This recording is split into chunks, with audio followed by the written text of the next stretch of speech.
Hello, hello, hello. Welcome back to the League Community Podcast. I, of course, am a Dylan Most Dirty. With me today is Patrick Skarzard Scarborough. Hello. Skarzard, say hi to the people. I did. I was doing that. All right, and what we're going to be doing today is actually talking to Gypsy Lord. We're going to get to know him a little bit, talk about his board game obsession, and a little bit about Jhin, the new champion. Hey, guys. What's up, August? How you doing? Oh, just making Jhin, fixing bugs, getting to the end of the release cycle, so kind Are of we tired. like in the middle? Did we is a bug gonna go out because you're here? No. I'll just stay up late tonight. Don't worry about it. What are the bugs? What's the latest hotness? Right now. Give us the list of all the tickets. Oh, all the What are fun all the bugs. bugs? Well, he's got one where he can auto attack while he's reloading. That's a really good one since he's not supposed to do that. Like it works really well with his design. I thought that's how you express skill. I on know. Jhin. If you spam the attack click enough while reloading, you'll get free attacks, and that's that's testing your APM, kind of like how Riven tests your APM, like making you cancel every move she does. Is it the same guy internally who finds like all of these edge case, like press a button 100 times bugs or anything like that? Or where do those come from? We have vendors, so Okay. we have other companies we work with that test this stuff for us and get it back to us. And by vendors, he means there's one guy who just clicks every button hundreds of times. He's like, yeah, this one's broken. It's his specialty. This one He's been doesn't in four work. different places doing that exact thing. So, August, before we get going into your story, which I do want to get into, I think you have an interesting one. Let's talk a little bit about Jhin, the champion. Like, tell us a little bit about who is this guy that I'm going to see showing up on my bot lanes, mid lanes, jungle, whatever. Who is this character? I like that you mentioned that he'll show up in all those lanes because that's how good he is. He'll just go everywhere. Oh yeah, he'll go everywhere. Bot, you did mid, design top him. support, jungle. Yeah. Well, that's the thing about my designs. They come out and we tell you they're going one place, but then they go the exact opposite place of where we wanted them to go. Right. Man. Who is Jhin? Jhin is the man behind the mask? The man behind the mask is a psychopath. He's Oh, shit. crazy. Okay. I don't want to go behind the mask anymore.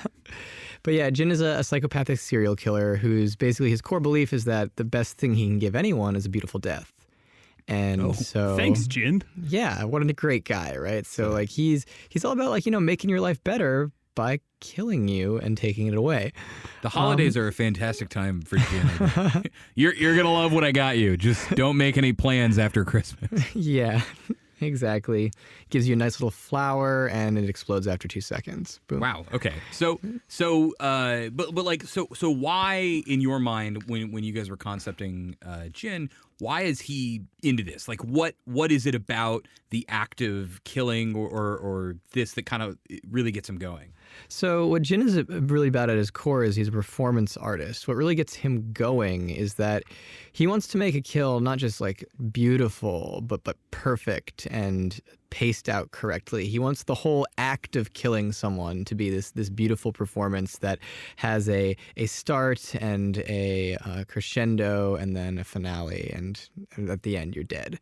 Right. And that came about through his passive, honestly, which was we kind of started out saying he used to be a sniper. Like he used to be this like cowboy with this giant long rifle.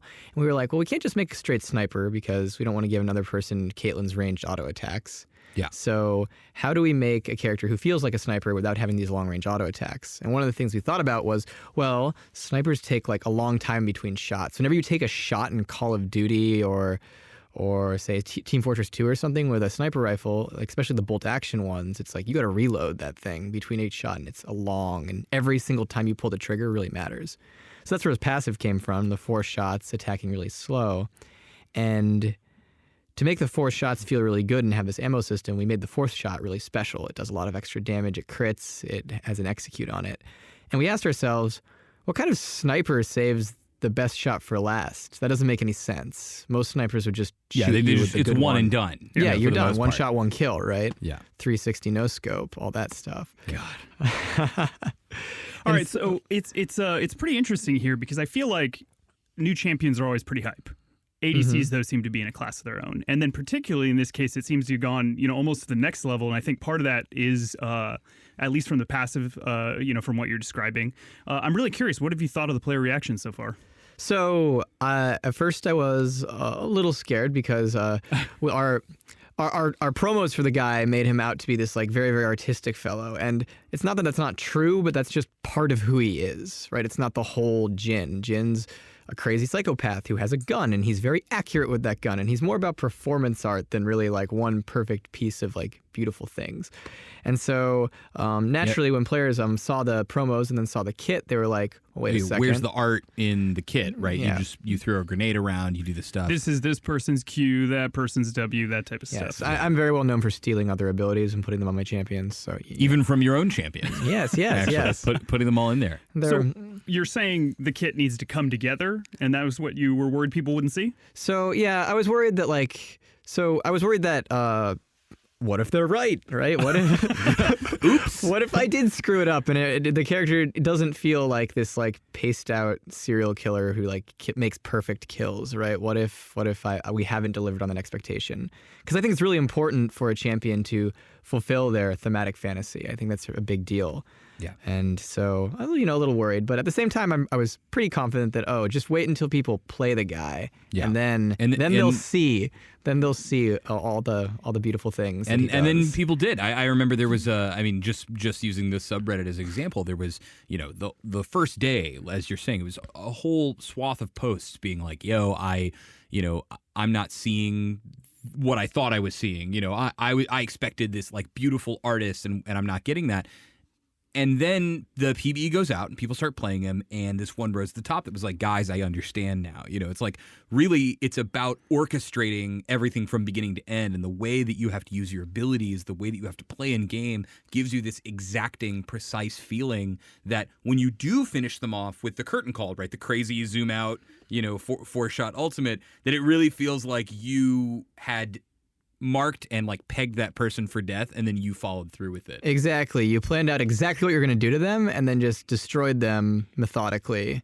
Yeah, and it's like a villain. I like to think of it as like a villain's version of monologuing, but in gameplay, right? It's like I'm going to use all these abilities in sequence, and then it will be finished. And he actually does, which is super cool. Yeah, and that's the thing is it's just like, I think a really important part is like you can look at any character's kit and you can pick out individual abilities that might not be perfectly thematic or perfectly what you'd expect from a character, but really the important part about characters to me is like when they come together. That's where you're going to get the feel of them. I think another character who's like this, honestly, is Jinx. If you look at Jinx's kit, like just really honestly look at it, aside from the passive, it's like, what's W? A sniper move. What's the ultimate? A sniper move. What's the traps? Well, she stops people from getting to her. And then her Q is a long-range, slow auto attack. Yeah. Or really fast short range. And it's like, what is Jinx's kit without her passive? Jinx's kit is a sniper kit. It's like a calculated person who sits at the back of the fight and just pokes at you.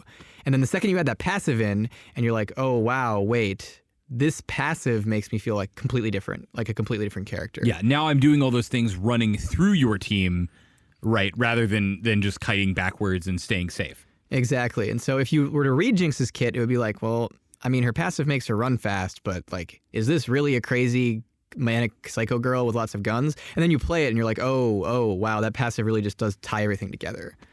Really holds the room together. Yeah. Okay, so on that note, I'm really glad you brought up Jinx because we're going to get back to Jhin and how his development led to where he is today. But I actually want to get to know you a little bit, August. And between Jinx and Jhin, who are some pretty messed up characters, I'm thinking that you might actually have some dark stuff to talk about in your past. Not least of which is your past. origins in the Dark North. Yes, the Dark North of Alaska. You are a lord of gypsies. Oh, yeah. Well, I guess that was my dog's name.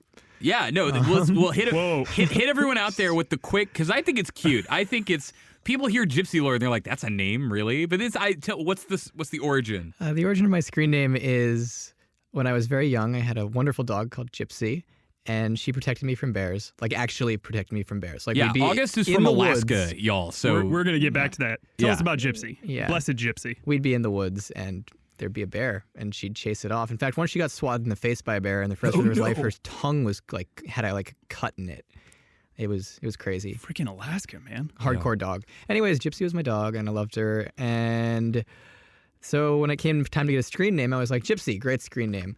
But Gypsy is only 5 letters and most screen names need to be 6 or higher. And so when I was in my freshman bio class, the teacher, in order to display grades, required everybody give him a screen name, and he'd print them out and put them up next to them. You'd have your code name next to them, but it needed to be bigger than 6 letters. So at the time, I was doing a lot of fantasy novels with a lot of lords and ladies in them. And I was like, oh, gypsy, lord. Okay, great. We did it. And I can only hope that that when I raise children, that they read books with lords and ladies in them. Just add the lord to the end of everything now. Yeah, I know. Scar Lord. Yeah. Also, I just have Indiana Jones on the mind now. Yeah. We named the dog Gypsy. Yeah. So Gypsy Lord. It's. I think that's so cute. That image of like I'm the cool wizard master of my cute dog Gypsy. With her tongue hanging out. So back to the bears and all that though. You grew up in Alaska. Yeah. And it's you moved around a lot. Yeah, my dad was a construction engineer, so he had to like make airports and roads and all over the place. So moved 16 times in 16 years. And yeah, That's a lot, actually. That was a lot. More times than most people have moved ever. I was really hoping for bear fighter, but that's cool too. Yeah. Well, so the other thing that I think is the most important is, you're a game designer now, right? And a lot of people know you. This is your 5th champion that you're making. Jhin is number 5.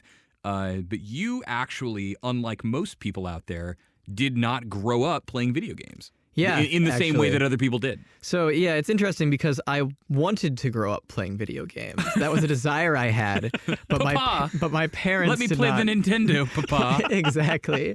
And then Papa would say, no, we're not getting one of those in the house. Go outside. Was it demons? Was it you would use all your time doing it? It was that one. It was just like games are like so violent and like you just shouldn't play them. They're not good for you. Games are bad for you. Go August, outside. You're going to become a murderer if you play these games. Yeah, You really exactly needed to like show that. them like Oregon Trail first or something, or Carmen San Diego. So they liked the more educational games. Sure. They'd They just let me saw you play playing like, Doom and it was over. Yeah. Well, they wouldn't let me near Doom. I couldn't play the original StarCraft. Your parents sound surprisingly well educated. I feel like it was pretty easy to get around mine on a lot of this early stuff. Did they somehow have Nintendo Power to keep up on this or what? Well, yeah, that's a twist.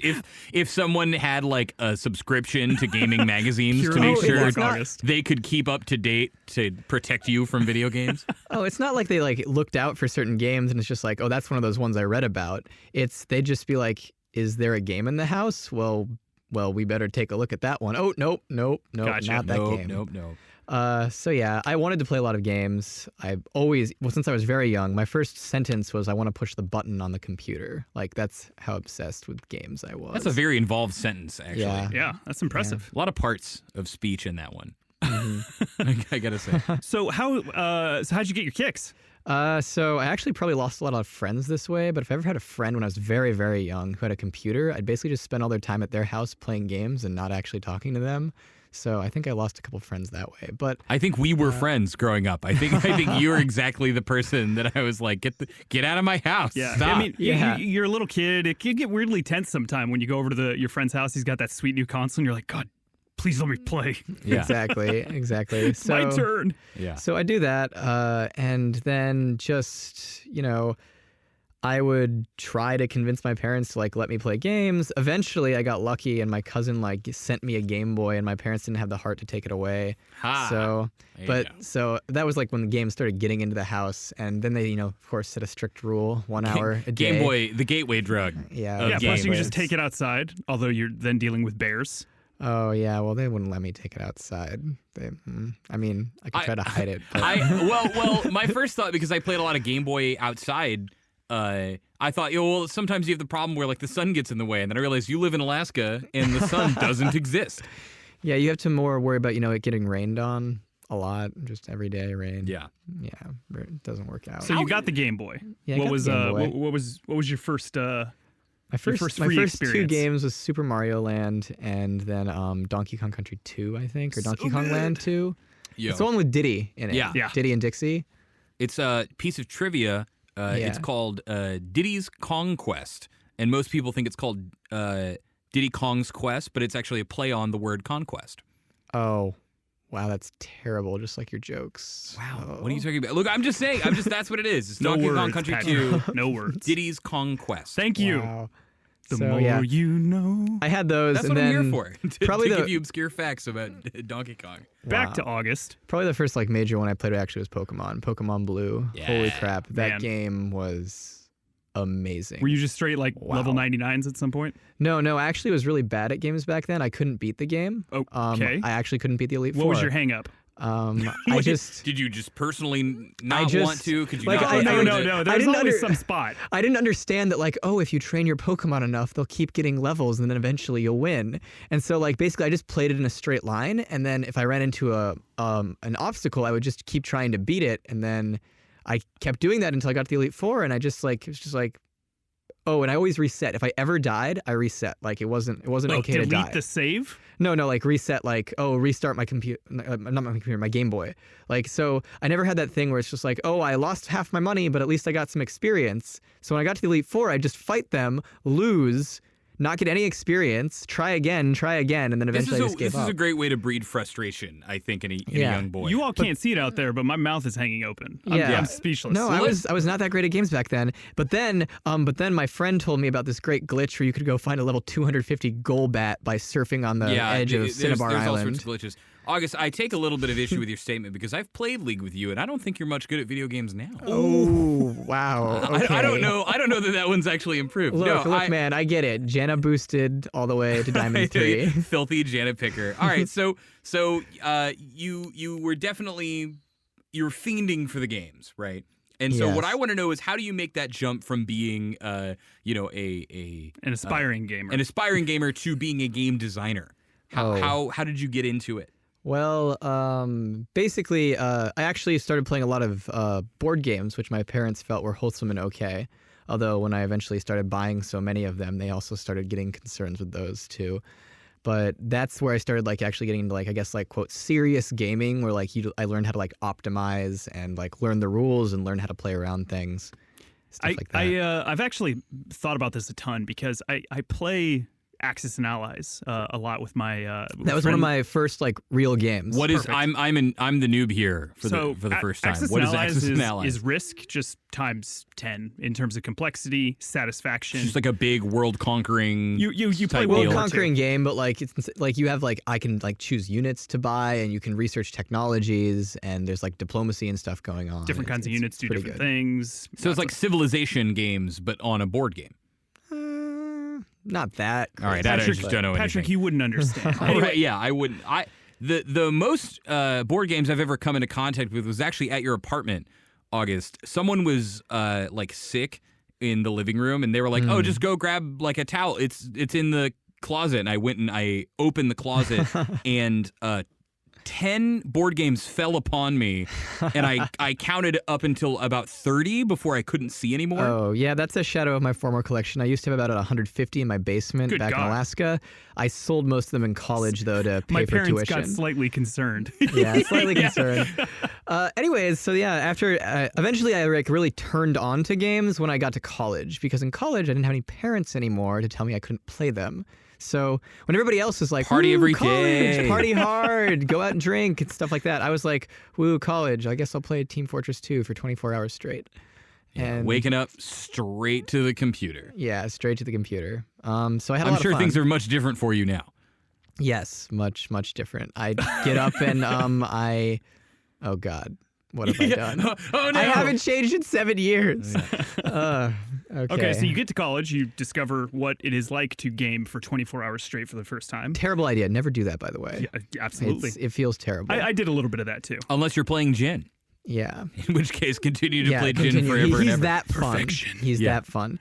But yeah, so I kind of like that's when I started playing Team Fortress 2, and that was when I first started being like, wow, you could actually like optimize these games and get really, really, really good at a game and then destroy everybody you run into. And that was a lot of fun. You found the true joy in gaming. Yes, and so I played Team Fortress 2 for 1,400 hours and like played semi-competitively in it. And that's where I got like really, really into games. And then eventually in my junior year, I found League of Legends.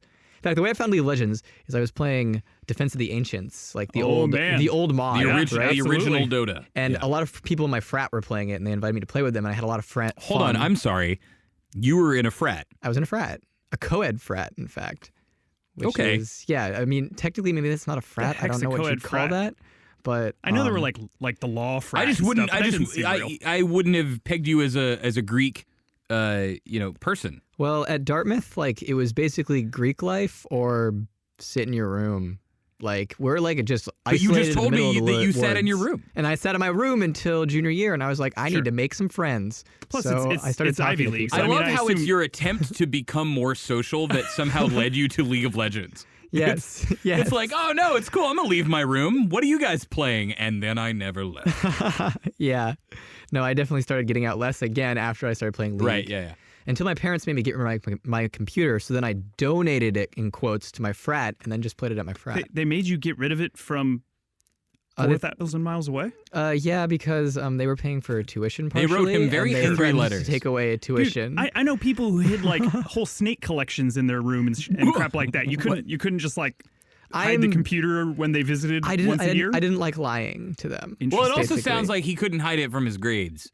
If I had to make a guess. Okay, sure. My grades They're were- like, my how did he grades were go from a fine. straight A student to what is going on here? Video games. I did okay, just not A's. But yeah, You're like, just not great. So 3.9. yeah, 3.9 A minus. Easy, easy GPAs here. But- So your people in your frat are like, hey, bro, let's play League of Legends. They were like, hey, bro, let's play Dota. Yeah. And then I was like, okay, Dota's fun. And I played Ricky Maru, the perma stealth guy. Oh my God, he's so cool. So this is how many years ago at this point? This was about 5 6, years 7? ago. 5 something years like ago. that. Okay, Yeah. 2009. sure. No, that's totally It wrong. is 2016. 2011. 5 years ago is 2011. 2011. All right. I'm stupid. I'm just helping you do some math. Yeah, thanks for the math. But so I played Dota, and it was really fun with all my friends. And then I wanted to like play on my own because I really liked the game. Sure. And so I go load up some Dota matches, and just everybody is just horrendous to me. The game didn't have matchmaking, so it was just like I was just this trash guy playing Dwarven Sniper, and yeah. everybody else is just like, go uninstall your Warcraft 3 mod. Yeah, this And I is was- all. Yeah.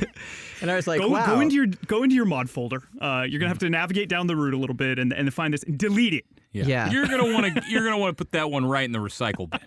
Exactly. So I was like, okay, well, I like this game, but this community is not for me. So I typed into Google games that are like Dota, but not as mean. And, Games that are like Dota, but not Precise as wording. mean. Yeah. and I got hooked like immediately. And yeah, there was no going back from there. All right, who were you playing first? My first champion was actually a Kali because she was the first on the list. Her name starts with A. I knew I didn't like you.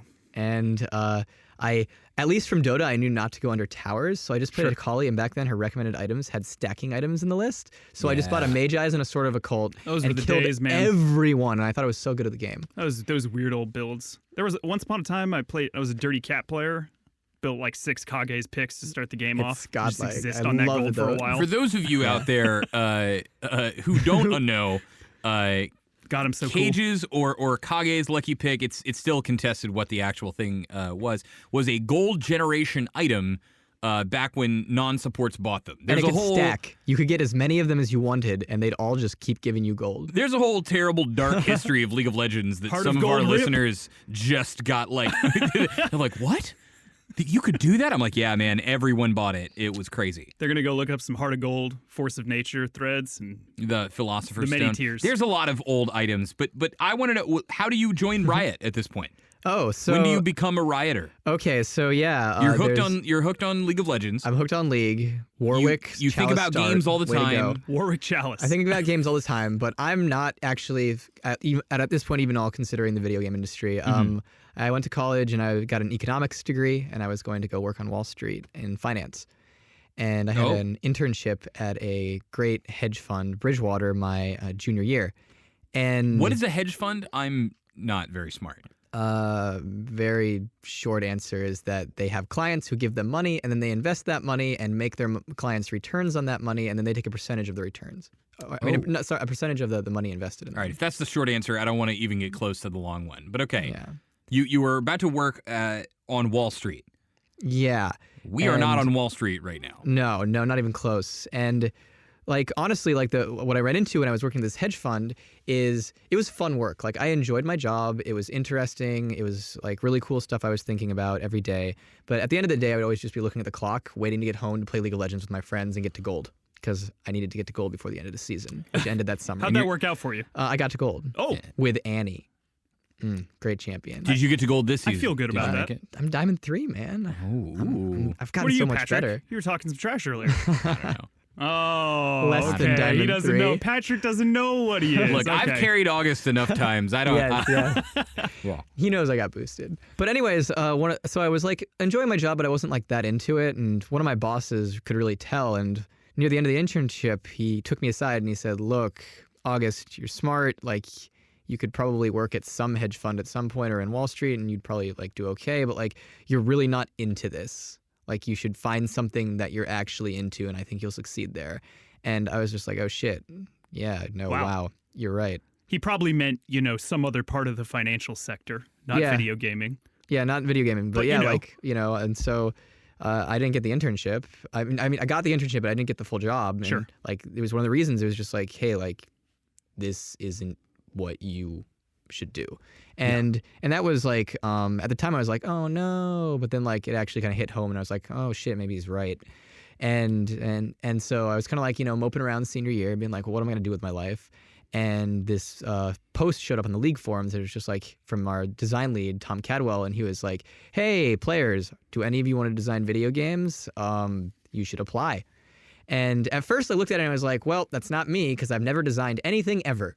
And then one of my friends at the frat was like, "Dude, we stay up till 2 every night talking about League of Legends champions and how bad old Eve is."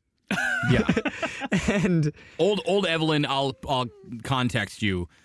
Could stealth for 50 seconds at a time. yes. At the max rank and of then her she'd stealth. stun you when she came out. So it would be like if you were fighting against current Rengar, except always stealthed, and a stun instead of a 3-second snare. Yeah, and now many of you are saying, well, it's okay. Well, Eve's stealth lasts indefinitely now, right? But no. This was like the old, truest form of stealth. You could stand right next to them and be invisible. You could and buy no 5 one, Sunfire Sunfires. capes Yeah, and yeah. burn And them to death. so, a popular build when Sunfire capes would stack is to buy all of them and just walk around in your stealthy stilettos as everyone around you burnt. And I did it once. Everyone starts throwing skill shots in random directions because they know you're there, but they don't know where you are.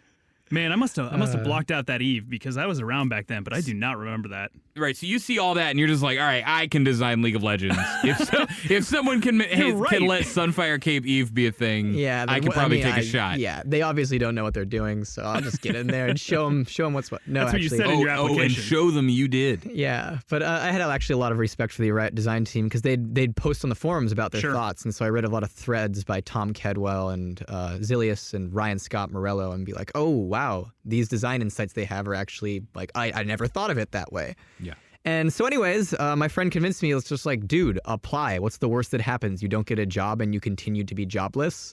And I was like, okay, yeah, you're right. And so I applied. It took like, Your friend's got some wisdom, man. Yeah, This guy sounds what a real guy. smart. I want to meet him. Yeah. he was smart. Thanks, Vaughn. You're the best. And You got it. so I applied, and it took like 3 or 4 months to get through the interview process because we weren't very fast back then. But eventually, I guess I convinced them that, hey, I'm a smart guy from college, and even though I haven't designed anything, I'll design something good for you. And Now there was And, a. yeah. I assume there were rank requirements back then as well, right? Were you meeting those? oh, yeah, the post said you should be, I think it was like platinum or like 1800 LO or something, and I was like 1500. And I was just, It was 1800 because we started around the same time. okay, Yeah, it was okay. 1800 is what you had to be. Yeah, okay. He was 1800, and I just sent in my application. I was just like, look, Tom. I'm not 1800, but like, trust me, I can totally get it. You should just give me an interview, please, I'm begging you. Yeah. Were you 1800 by the time of the interview? Oh no. Well, okay, I guess. Well, then I think did that get to requirement. 1800. I did get to 1800 by the end of that season, though. After I Yeah. started at Riot, and like all the people I was playing with who were way better than me, like showed me how to play the game. It was a ranking suggestion Yeah, rather than a rank So what requirement. got you in the door though? There had to be something to make up for that. So I think what made up for it is honestly like first of all, I just like had studied a lot of design just from like reading posts about like design from Sure. like Ryan Scott, It's all Tom out there. Cadwell. So like I was just like I kind of like from that I kind of like got a basic design knowledge of like here's some good and bad things about like certain things you should be thinking about. And then I think like being a designer really like requires, I think, just being honest about like things that are good and bad, and then also like basically you shouldn't be thinking about what's good, what's bad, but you should be thinking about like why is this good, why is this bad, and like what solutions would I have to solve it. And then the final step on that I think is really useful is you should be thinking about it's not you, it's not about you, it's not about you the designer and what you want.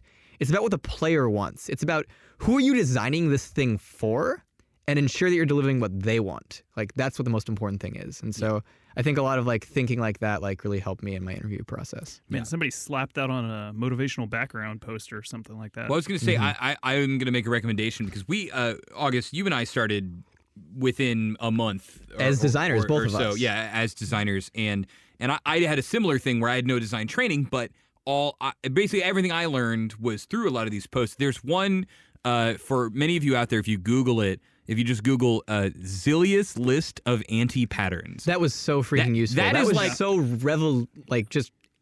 I know there may be some young would-be designers out there. It's like the 10 Commandments almost of if you read that, you will become a little bit smarter and probably learn a little bit about game design. Super contentious, I remember at the time as well. Oh yeah, like a lot of things Zilius said and continues to say. Yeah. But yeah, definitely, I think it's pretty safe to say that's the core of what League is these days. I think one of the problems and one of the reasons it was so contentious is that I think it was like taken as law at the time it was written. Right. It's just like you can't have any of these things ever, or you're a terrible designer and the game should change. And it's like. At the end of the day, I think one thing that's actually important about design as well is like you should never say no. You should never say like, no, we can never have this. Sure. Everything is just a problem to be solved. solved. When can you have it and when can you not have it? Exactly. Right. So when like, is it right? If this is bad, what would you have to do to make it good? Instead of just saying, no, it's bad, we can't have it. Yeah. So we were getting a little meta there. I want to zoom back out to the present. I want to talk a little bit more about Jhin because, you have a big history of designing a lot of characters with 3-hit passives. Love them. And for this one, you showed them all that you can buck the trend, and you made yourself a 4-hit passive. So tell me about the beginnings of Jhin's creation. How did this guy come into being? You told me a little bit about his personality, but from what I remember, his kit was used to be very different. Yeah. So Jhin used to be Kindred. What? That's a start. I'm sorry. Used to be what? Kindred. Jindred, yes. Stop it. No, so Kindred originally was not Kindred. Kindred originally was Mysterious Cowboy Bounty Hunter. And Riot Rex was working on the character at the time. All coming from, by the way, tie this together, the idea was let's put a marksman in the jungle. Right. Let's design one of those. And what you're saying is before it was the Lamb and Wolf show, right? It was like, sure. Yeah, it was Mysterious Jordan. Cowboy Yeah, he took his jungle. inspiration from this Jhin's original art, which was Mysterious Cowboy Bounty Hunter. Gotcha. Sniper. Sniper is on there as well. Yeah. And then we were like, well, let's put a marksman in the jungle. What's interesting in the jungle? A bounty system, right? Because that's what junglers are doing. They're running around collecting bounties and lane taxing. Yeah. Mostly lane taxing when they're my jungle. Yeah. They objective control, cannon minion control, all of your minion control. You're like, what ganking. do junglers do? I already killed him. Trust me, I'm ganking. That's my wave. I'm gonna put him on blast for a little bit. I play a lot with Joshua Jat Leesman these days, and when he ganks your lane, air quotes, he was just like, "Oh, are we gonna get this guy? No, all right." And then he just takes your cannon and leaves. You're like, "What the hell? That was my thing." He's like, "Oh, come on, man, I gotta stay ahead." And you're like, all right. Mighty segue just to trash one Jat. I know, I'm sorry. You were saying, August? But yeah, so Jungle Bounty Hunter, right? AD carry. And so that's where the bounty system came from. Sure. And as Jordan iterated on the character, he was like, okay, the bounty system's really good. Let's keep this. What are the best versions of a bounty hunting character? One of them was Cowboy Sniper. One of them was Yordle on a mount that you feed the mount and the mount gets bigger. One of them was a dragon trainer where you had a pet dragon and you'd feed the dragon and then you could have a crazy dragon at the end. And one of them was Death. Yeah. You're running around reaping souls. Death comes for you no matter where you are, or something like that. And so it ended up being Death and the robot sniper bounty hunter, mysterious guy. Wait, where the hell Robot come from? He was a robot. Just adding things. He was totally a robot too. Okay. One Robot day we'll sniper, release all the cowboy, bounty concept hunter. art done for any and Yeah. every champion, and people's brains will explode. We often for new champs while they're getting tested out way early on have really crappy MS Paint like splash art mocked up to do them. Yeah. I Yes. really want to see it for this character. Oh, I've already posted it on Twitter. Oh, okay. I'm just out of the loop. Yeah. So, No. yeah, you should check it out. It's quite good. Yes. The Go old check that the out. old Deadeye The one. old Deadeye. But anyways, so Jhin was Icebox at this point. His name, back then was Deadeye, and he got Iceboxed, and because Kindred took over his spot. But So we when you say still- Icebox, is it dead forever, or Icebox what does that mean? means Icebox means like here was a cool concept. It's not dead forever. Like we haven't said no, this is terrible. We'll not make it. We said it was a cool concept, didn't work out this time. And then a lot of times in ideation, concepts will keep coming up if like they're really really good. So for example, Jinx. She was really called Cycle Arsenal, and she was Iceboxed for a while. There was a long time where she just wasn't being made. We didn't think we could make her work. But then there's a number of people who are just like, but she's got that crazy look on her face and ranged AD carry with guns that swaps weapons. We could do something with that. And so she kept coming back. Evergreen, yo.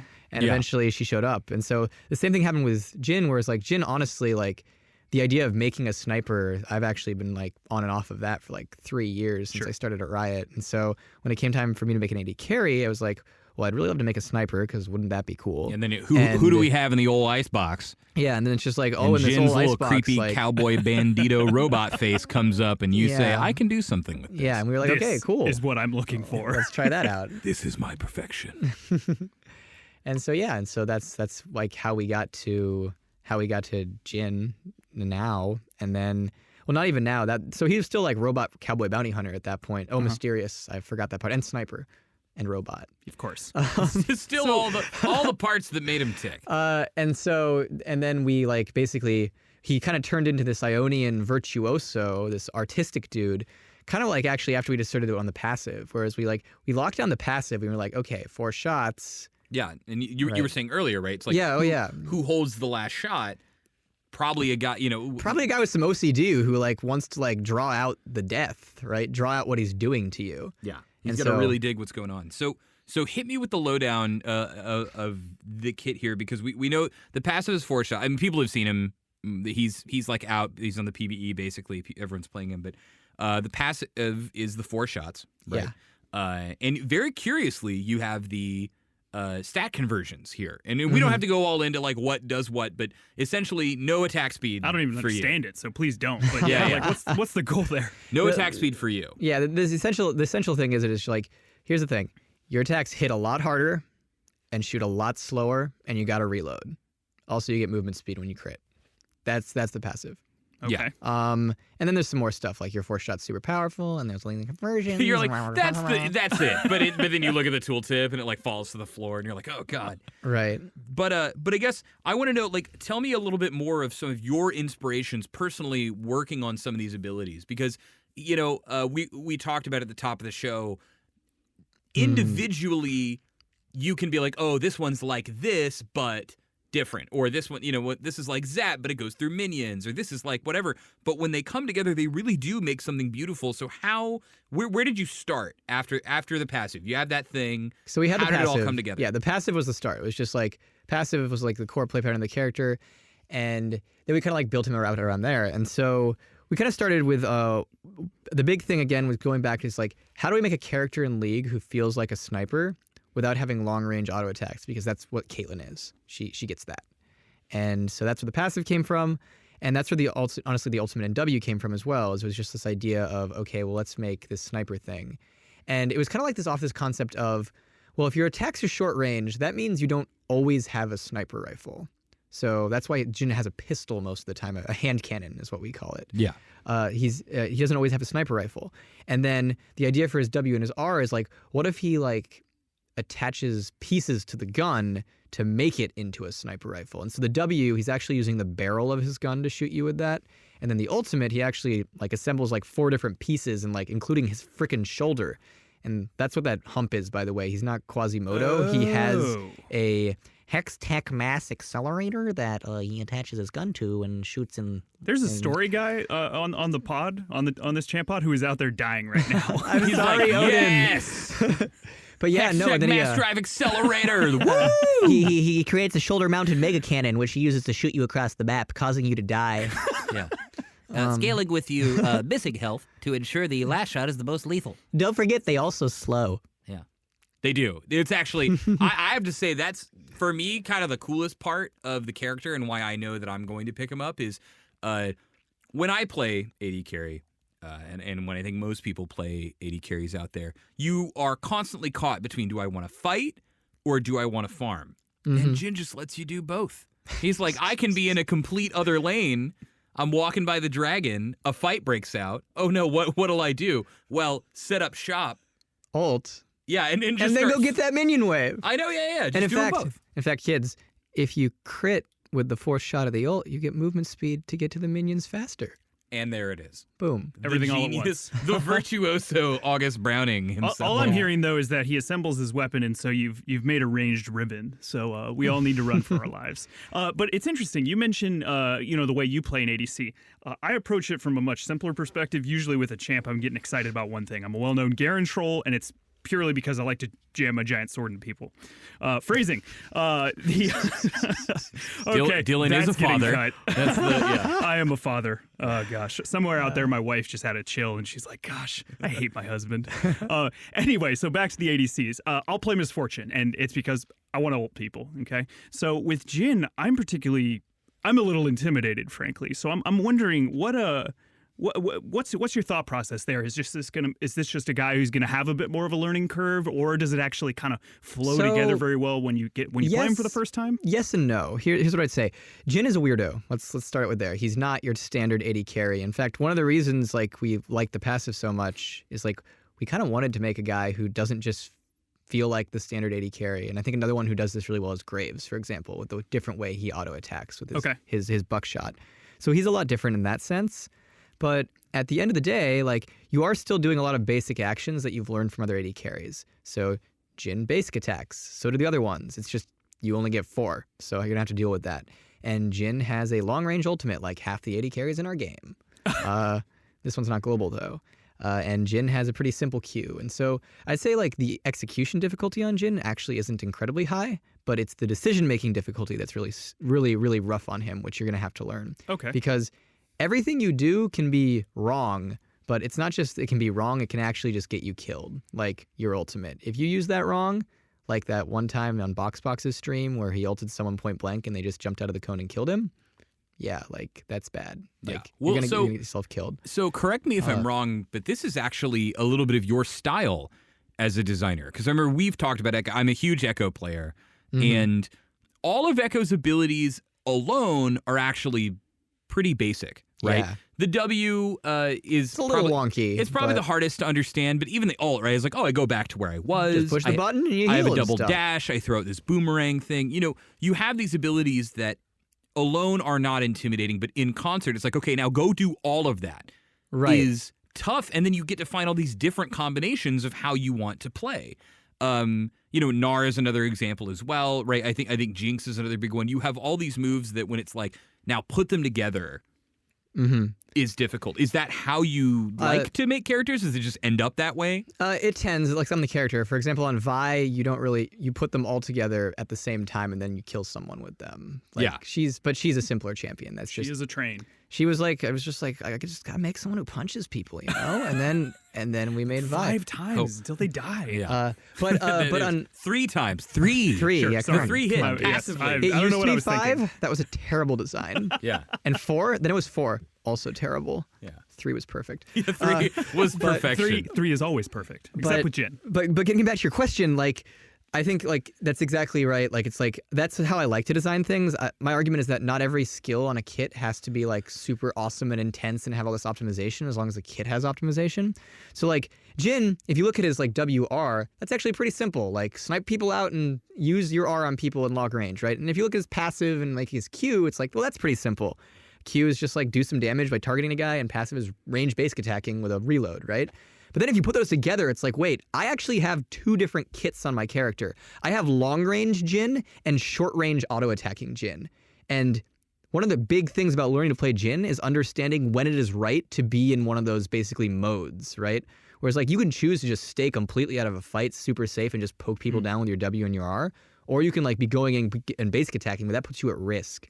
And so this is actually one of the hard parts in this development cycle is shaping his kit in such a way that the transition between the long-range Jhin and short-range Jhin is actually smooth. Because a lot of times people would just be like, well, I'm actually never want to be long-range because I just want to basic attack people. And other times people are like, my basic attacks kind of suck, but I'll just poke people all game and do nothing else. And so that's like a balancing mechanism. And there. it sounded like from your farm and fight at the same time example earlier, kind of that true just mastery is almost potentially being able to do both of those at the same time to some extent, right? Right, exactly. Like the best Jhins, if they're doing it really well, is they understand like, here is the part of the fight where I'm going to basically start using my ult, use my W, both of which like, stun me and, make me a lot more immobile. And then here's the part of the fight where I don't want to ult. Ulting would be bad here, even if it looks like a juicy kill, because I can get more damage from auto-attacking people, and I can do it safely. Yeah, I've seen playtests where people will use Jin's Curtain Call, the ultimate. You set it all up, and they'll score a kill with it, like down the lane in a massive team fight, and their team actually ends up losing because Jhin is all the way the hell back at his turret, and he's not anywhere where he can do this consistent damage as soon as he's done. And so Exactly. And so, it may seem like a good decision to be like, oh, well, I'll just snipe this guy out, when in reality you should have maybe never pressed that button. Okay. Yeah. So Yep. Bard of ADCs gonna alternatively just have some beautiful... Ooh, is that it? Is Jhin the Bard of ADCs?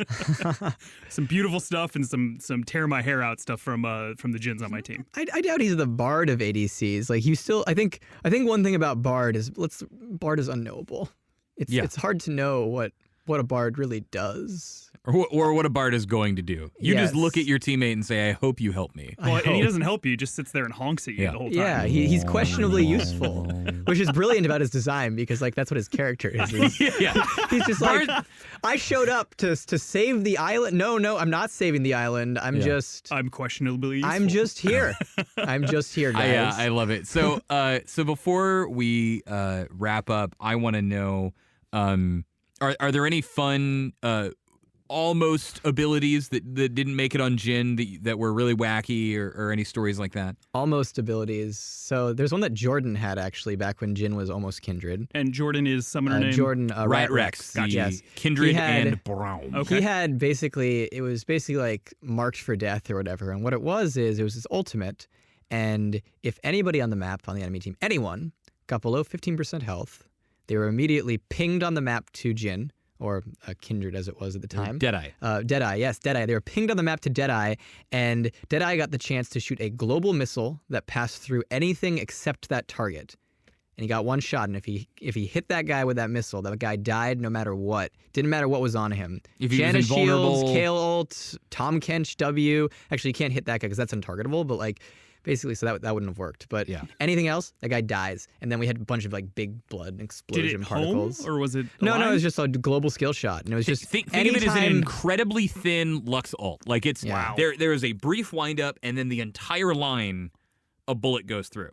I think that would lead to some of the best and worst feelings. Yeah, in League no, of it was Legends. there was definitely some questionable stuff about it, but the idea of just like, oh, if anyone ever gets low, I'm just like called out to snipe that guy, Yeah. and then you go try, like that was pretty cool. Another version of his ultimate, he couldn't change where he was shooting, but instead he'd get down and he'd channel and he'd line up a shot and look down a line, and it would show his allies a laser sight of where he was looking. You could think of it like Vel'Koz are. And then his allies would try to like get people into that line so he could take the shot and hit all of them, which was pretty cool. That sounds cool, but not real as- tough to manage. Yeah. There was also the one that I think, and correct me, I swear, if these are real mechanics on his kit currently, I'm going to feel really dumb. But, this was one of my favorite versions of the ult was your first three crits, or your first three shots could not kill. Oh yeah, no, I remember They that. were non-lethal, no matter what. They could Yeah. only get you to one health. Oh yeah, so the first three shots would not only that, but they would cripple you. And when I say cripple, I don't mean, oh, you're slowed. I mean, oh, you're slowed, and your attack speed is slowed, and your armor and magic resist are all gone, and you don't do any damage. Okay. And so if you got hit by one of those shots, you wouldn't be dead, but you'd be useless. Yeah. And then the final shot in this case, that one could kill. And if it did kill, the person would just explode and you could die to that explosion. Yes. So basically, it's like, I kill you with your ally. Whoa. Yep. You're a messed up dude. Yeah. Well, no, Jhin. Gotta Jin's get in messed the up. mind It's of all my, Jhin, of right? my You're character, not. man. You're not. Well, and wrong. so to take that serious, I think you had touched on this a little bit earlier. You've even spoken to me a little bit about how really there are kind of two ends of the champ design spectrum, where you can approach things from a very thematic perspective, and then alternatively trying to create a perfect mechanical experience. And I believe you've mentioned that you approach things much more from the thematic end. Yes. Okay. Correct. What are your thoughts on that just kind of in general at Riot? It's intriguing to me that we can actually have essentially different schools of champ design here at the company. So what I think is amazing about the League of Legends roster is how eclectic it is. Like, there is a champion for most everyone in our roster somewhere, right? And so I think that's really cool. Is just like, okay, well, we have Yasuo's for people who really like this high skill experience, and we have Garen's for people who like bashing their heads on their E key. You're not wrong, friend. To be fair, though, Garen is like so fun. I love him. I love him so much. But we basically have all these different types of champions, from thematics and skill expressions and mechanics and all that stuff. And like, that's the really cool part. So for me, it's like, I'd be sad if there was only one school of design at Riot, because if there was only one school of design for champions, we'd have like 10 Yasuos, right? And one Yasuo is amazing, but I'd rather have like a Yasuo and a Braum and a Syndra and a Kindred and like all these different characters that are designed differently. And so that's like the really cool part about different designers. Is just like, I'll be honest, like I could never design a Yasuo or a Thresh. At least I shouldn't say never. I just right now I'm not that good at it. But oh my God, those characters are so amazing. And then like, but on the flip side, if you like go thematics focused, you can go up with something like Jinx, who's like really like exciting from just a thematics end. And like, is her gameplay like as new and interesting and revolutionary as like a super mechanics focused champion like Kindred? Probably not, but like, she really like hits home on that like crazy girl fantasy, which like I think a lot of people want to play. Yeah, so, I think Gnar is my favorite example of this, of the characters you've released, where 3-year-old with a temper tantrum, right? Like in a kit, there it is. It and does that. You have the Goomba jump, his little hop, right, where he's like, Goomba guy. He's the annoying little kid that's hyperactive. Right. Yeah. And then he gets too pissed off and starts throwing his toys around and all of you with him. And I think,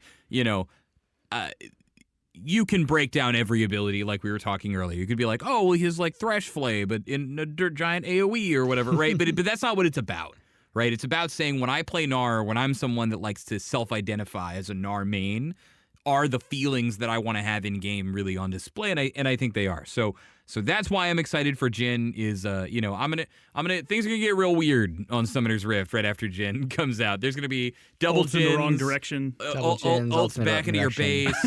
A lot of music playing. A lot of masked people talking. But on that note, what are you most excited for when all the players out there are able to get their hands on them?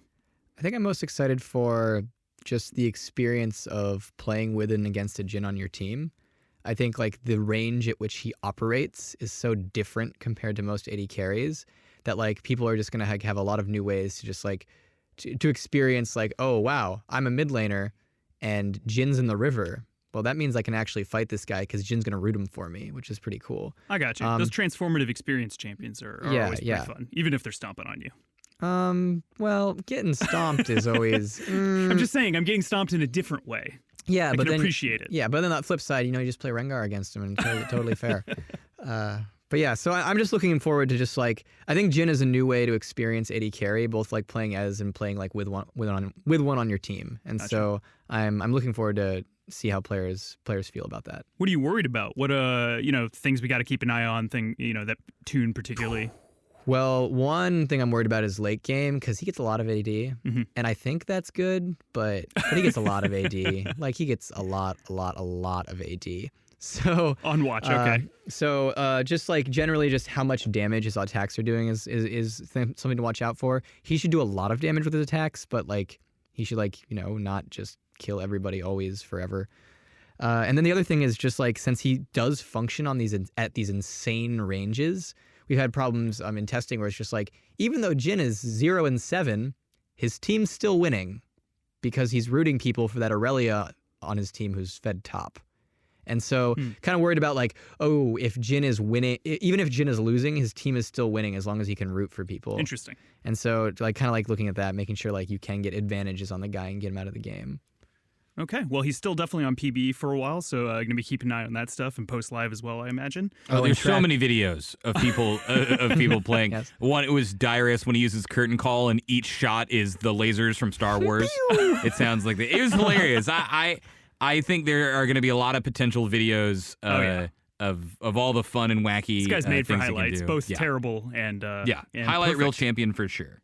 Gotcha. All right. Well, I think that's it for today. I wanted to thank you for coming out and talking to us, August. I know you are super busy. What with this guy on PBE and He'll totally fix be the bug-free. bugs. Don't worry about it. all those bugs. They're definitely Shout out to that guy out there who's just mashing the key over and over. Yeah. August, there appears to be an issue on the 93rd key press of E. See, the problem with that bug is that I can't repro it myself because I can't get mash the key fast enough.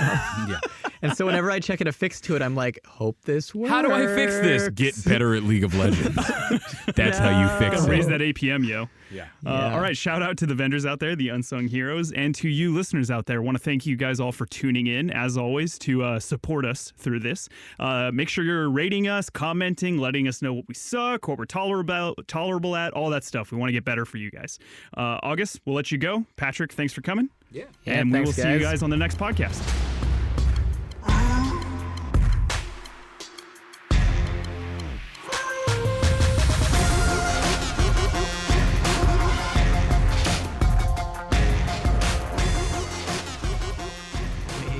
Dude, I'm so pissed though. I meant to start it off and be like, okay, before we get going, Patrick has actually been telling incredibly shitty jokes. I'm gonna require that you say one, and just see I'm which sure one I you can pulled sneak out. in a gin and tonic Please. or a gin and juice. God, I really liked cauliflower actually. Yeah, dude, a cauliflower. That was really awful. That's one of those that when I thought of it, I knew that the moment I told that joke, other people were gonna steal that joke, but it was worth it to be out there. Yeah. Yes. It's, all The jokes. good I bestow all jokes upon the have a world. progenitor. August, you hear my best dad joke? Please no. It's I think Chris Tom told this to me, but it's one of my favorites. It's two fungi are sitting in a closet. One turns to the other and says, there's not mushroom in here. Oh my god. I don't get it. I hate you. It's mushroom. Fun guy. Oh! Ah! It's terrible. Sean, you there? Okay. All right. God, Take all that shame and disgust and hit us with a segue. I gotta get that out.